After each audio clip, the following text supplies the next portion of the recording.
حضرت عائشہ کہتی ہیں کہ میں نے رسول اللہ صلی اللہ علیہ وسلم کو کسی نفل کی ادائیگی کے لیے، یعنی سنت بھی اصل میں نفل نماز ہے، ایک فرض ہوتی ہے ایک نفل، پھر جو آپ نے زیادہ تاکید سے پڑھی ان کو سنت قرار دے دیتے ہیں اور باقی جو کبھی کبھار پڑھی وہ نفل ہو جاتی. کسی نفل کی ادائیگی کے لیے اتنی جلدی کرتے نہیں دیکھا جتنی جلدی آپ نماز فجر سے پہلے 2 رکعتوں کے لیے کرتے تھے. جلدی پڑھتے نہیں تھے، یعنی اس کی ادائیگی کے لیے آپ فکر کرتے تھے. حضرت عائشہ ہی سے روایت ہے کہ نبی صلی اللہ علیہ وسلم نے طلوع فجر کے وقت 2 رکعت نماز، یعنی فرض کی بات ہے یہاں، آپ نے 2 رکعت نماز پڑھنے کی شان کے بارے میں فرمایا کہ ان کو پڑھنا میرے نزدیک ساری دنیا سے زیادہ محبوب ہے. آپ نے فرمایا جو آدمی عشاء اور فجر کی نمازوں میں آ سکتا ہے تو اس پر لازم ہے کہ وہ آئے، اگرچہ اسے گھسٹ کے کیوں نہ آنا پڑے، یعنی گھٹنوں کے بل یا پیٹھ کے بل گھسٹ گھسٹ کے ہی آنا پڑے تو بھی آئے، لیکن آئے ضرور. کیوں؟ اس لیے کہ جو شخص فجر کی نماز پڑھتا ہے وہ اللہ کی حفاظت میں آ جاتا ہے. رسول اللہ صلی اللہ علیہ وسلم نے فرمایا جس نے صبح کی نماز پڑھی پس وہ اللہ کے ذمے میں ہے، اللہ کی حفاظت میں ہے، اللہ کے ذمے ہو گیا. پس اللہ تم سے اپنی حفاظت کے بارے میں کسی چیز کا مطالبہ نہ کرے. کیا مطلب ہے اس کا؟ یعنی جو اللہ کے ذمے ہے اس پر کوئی ظلم نہ کرے اور ظلم کر کے اللہ کے سامنے جواب دہ نہ ہو، اس لیے کہ جس سے اللہ پوچھے گا، مطالبہ کرے گا، یقیناً اسے اپنی گرفت میں لے لے گا اور لے کر منہ کے بل جہنم میں پھینک دے گا. اس سے کیا بات پتہ چلتی ہے کہ جو شخص فجر کی نماز کی حفاظت کرتا ہے وہ اللہ کے قریب ہو جاتا ہے، اللہ کی حفاظت میں ہو جاتا ہے. کسی کو حق نہیں کہ اس پر ظلم اور زیادتی کرے. جو اس شخص پر زیادتی کرے گا جو فجر پڑھتا ہے تو وہ دراصل اس ذمے میں خیانت کر رہا ہے جس کو اللہ نے اپنے ذمے لیا ہے، اور پھر قیامت کے دن اللہ تعالیٰ ایسے شخص کو پکڑے گا. یعنی فجر پڑھنے والے کی عزت اور احترام لازم ہے، کیونکہ صرف مومن ہی اس کی پابندی کرتا ہے. بہت سے لوگوں کے لیے فجر کی نماز بڑی بھاری ہوتی ہے، وہ ایک خاص وقت سے پہلے نہیں اٹھتے. کچھ لوگوں کی اکثر ہی قضا ہو جاتی، وہ چونکہ دیر سے سوتے ہیں تو صبح اٹھ نہیں پاتے، تو ان کی حفاظت اللہ کے ذمے پہ نہیں ہے. تو اس لیے بہت ہی فکر کرنی چاہیے کہ فجر کی نماز قضا نہ ہو، یعنی کوئی باقی کر لیں، نہیں، کیونکہ باقی تو پھر ہم جاگ ہی رہے ہوتے ہیں نا، تو اذان بھی سنائی دے دیتی ہے اور وقت بھی پتہ چل رہا ہوتا ہے اور دوسروں کو بھی ہم دیکھتے ہیں پڑھ رہے ہیں تو پڑھ ہی لیتے ہیں. لیکن فجر کی چونکہ ایک ذمہ داری ہوتی ہے اٹھنے کی بھی، اور پھر وقت پر اٹھنے کی، اور پھر مسجد میں جانے کی، تو اس لحاظ سے اس کی حفاظت بہت ضروری ہے. اور فجر پڑھنے والا شام تک اللہ کی حفاظت میں ہوتا ہے. اس میں ایک واقعہ بھی آتا ہے احادیث کی کتابوں میں.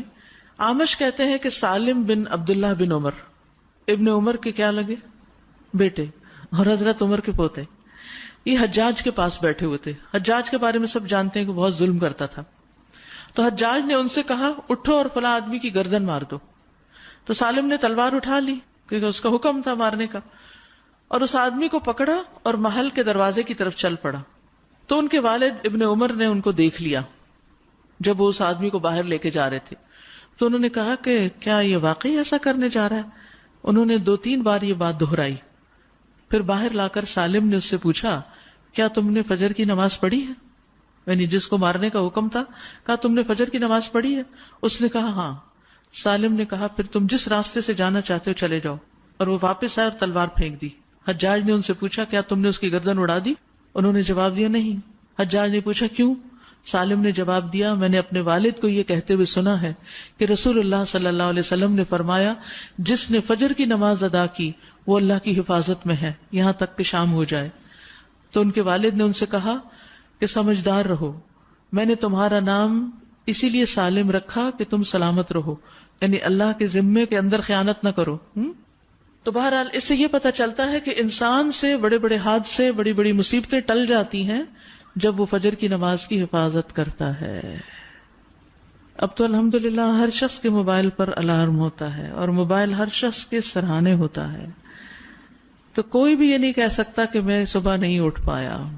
1 نہیں 2 3 الارم لگا لیں، 5 منٹ کے وقفے پہ رکھ لیں اس کو، کیونکہ جو شخص یہ 2 نمازیں پڑھے گا، بخاری میں آتا ہے، وہ جنت میں داخل ہوگا.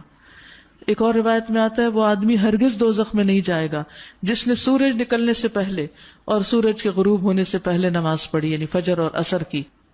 اور پھر آپ نے فرمایا ان نمازوں میں سستی نہ کرو اگر تم اللہ کا دیدار کرنا چاہتے ہو، اس طرح کہ جیسے تم 14ویں کے چاند کو دیکھتے ہو اور تمہیں کوئی دھکم پیل کا بھی واسطہ نہیں پڑے گا. یعنی جو ان نمازوں کی حفاظت کرتا ہے وہ اللہ کے دیدار کے قابل ہوگا. اور پھر بعض اوقات لوگ رات قیام کرتے رہتے ہیں، آخر حصے میں سو کے فجر قضا کر دیتے ہیں. کیا ہے تہجد کے لیے اٹھے تھے، وہ آنکھ نہیں پھر کھلی فجر کے لیے. تو یہ نہیں ہونا چاہیے.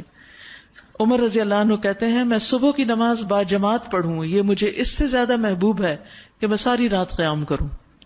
ساری رات کے نوافل سے زیادہ محبوب ہے کہ فجر کی نماز جماعت کے ساتھ. ہاں منافق پر فجر کی نماز بھاری ہوتی ہے، تو منافقت سے نکلنے کے لیے، نفاق سے نکلنے کے لیے اس نماز کی پابندی ضروری ہے. ابی بن کعب کہتے ہیں ایک روز رسول اللہ صلی اللہ علیہ وسلم نے ہمیں صبح کی نماز پڑھائی. اس کے بعد فرمایا کیا فلاں حاضر ہے؟ لوگوں نے کہا نہیں. آپ نے پوچھا کیا فلاں آیا ہے؟ لوگوں نے کہا نہیں. آپ نے فرمایا بلا شبہ یہ دو نمازیں منافقوں پر سب سے بھاری ہیں، سب نمازوں سے زیادہ بھاری، یعنی فجر اور عشاء. اور اگر تمہیں معلوم ہو کہ ان میں کیا کچھ اجر و ثواب ہے تو تم ان میں ضرور آؤ، خواہ گھٹنوں کے بل ہی کیوں نہ آنا پڑے.